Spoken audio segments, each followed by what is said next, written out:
एक व्यक्ति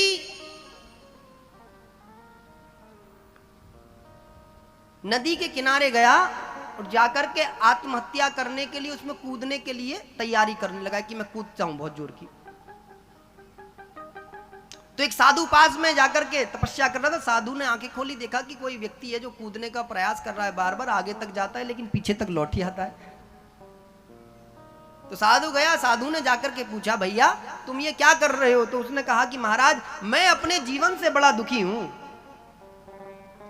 साधु ने पूछा, तुम क्यों दुखी हो भाई अपने जीवन से? बोले, मेरे जीवन में कहीं भी परमात्मा ने सुख नहीं दिया,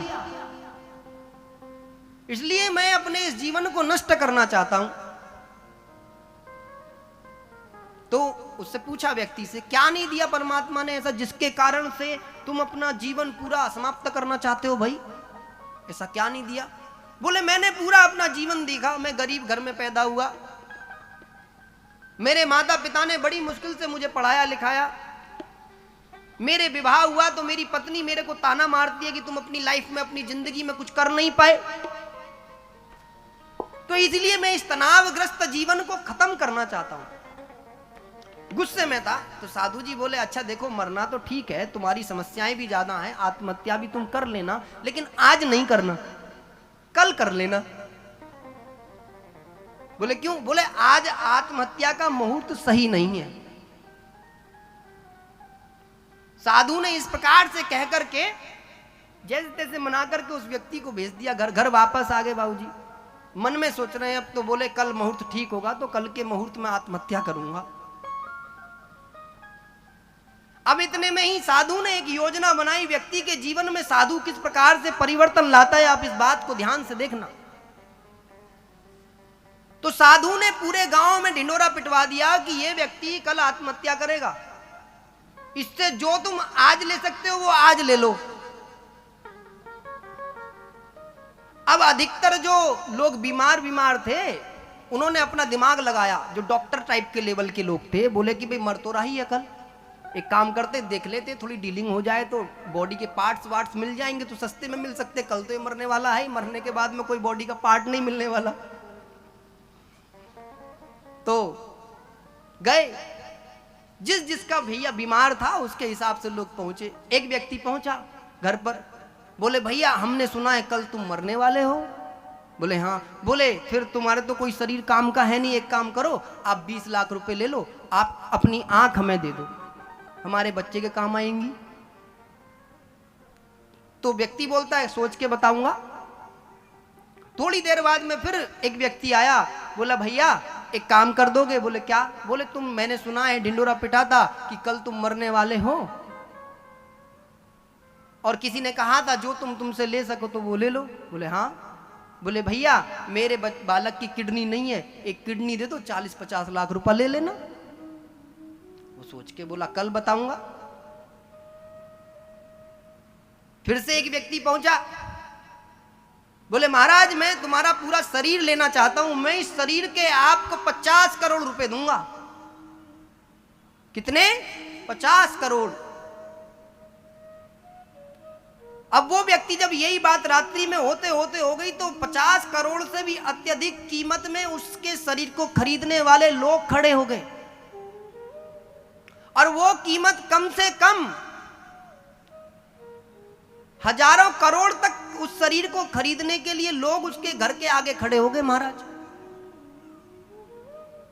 अब अंत में जब सुबह निकली तो सुबह अब सब लोग इंतजार कर रहे हैं कि महाराज ये कोई बात बन जाए, उस मुहूर्त से पहले कैसी करके कोई डीलिंग हो जाए, कोई बात हो जाए तो हमारे कई लोगों के जीवन बच सकते हैं। अब जब वो बाहर निकला तो सब उसको टुकुर टुकुर करके देख रहे हैं कि लगता है कि कुछ भी नहीं देगा, डायरेक्ट अब मर नहीं जा रहा है। सब अपने अपने थैले में पैसे लेकर के खड़े हैं। तो व्यक्ति आज नदी के पास गया है, लेकिन नदी के पास जाकर के सीधा आत्महत्या करने के लिए नहीं चला है, पूरा गांव पीछे है। बोले, कुछ भी नहीं देके जा रहा है, मरने के लिए जा रहा है। अब सीधा साधु के पास में दोबारा से गया कि साधु जी एक बात पूछनी थी। बोले, क्या? बोले, मैं कह रहा था कि भगवान ने मुझे कुछ नहीं दिया, लेकिन आपका केवल चंद पल, केवल आपका सानिध्य एक पल का मेरा संपूर्ण जीवन बदल रहा है। बोले क्या किया ऐसा मैंने? बोले महाराज मुझे अब समझ में आया कि जो परमात्मा ने मुझे दिया है वो बहुत कीमती है, बहुत कीमती है। क्या दिया? बोले साधु जी जब मैं आत्महत्या करने के लिए जा रहा था ना, जब मैं गुस्से में था, मैं अपने परेशानियों का सामना नहीं कर पा रहा था, लेकिन आपका जो चंद पल का सानिध्य मुझे मिला, उस चंद पल ने मुझे आत्महत्या करने से रोक लिया। ये समय की कीमत है, चंद पल ने। और मुझे आपका सानिध्य के बाद में आपके दर्शन का जो पुण्य मिला, उस दर्शन के पुण्य के कारण से मुझे अपना संपूर्ण शरीर का महत्व मालूम हुआ है कि मुझे जो ये परमात्मा ने शरीर दिया है ये तो बहुत कीमती है जी, बहुत कीमती। और मैं इसको सिर्फ जीवन की समस्या मान करके इस शरीर को समाप्त कर रहा था, जो कभी दोबारा कितने पुण्यों के बाद में प्राप्त होने वाला है। तो साधु जी ने बोला कि देखो यार तुमको मरना है, मुहूर्त निकल जाएगा, यदि तुम नहीं मरे तो फिर मरना नहीं पड़ेगा, ध्यान रखना। फिर से मुहूर्त। बोले महाराज ऐसा कोई मुहूर्त नहीं चाहिए जिसमें मुझे आत्महत्या करनी पड़े। तो साधु बोले क्यों? बोले महाराज मैंने सुना है आत्महत्या करना ही सबसे बड़ा पाप है। बोले तो अब क्या करना है? बोले मुझे तो केवल और केवल कुछ नहीं करना, मेरे आपने नेत्र खोल दिए, मेरे चक्षु खोल दिए हैं। मैं अब सिर्फ अपने शरीर को साधना के लिए लगाऊंगा। और ये जो छोटे मोटे पारिवारिक तनाव हुए ना, हम इसको लेंगे ही नहीं। बोले क्यों? बोले ये जीवन का हिस्सा है जी। आज हम यदि सबसे ज्यादा अनकेयरलेस हैं तो अपने शरीर के प्रति हैं। हम अपने शरीर को कभी ध्यान नहीं देते। और भागवत में कहा गया है, शास्त्रों में कहा गया है, शरीर धर्मस्य सर्व खलु साधनम।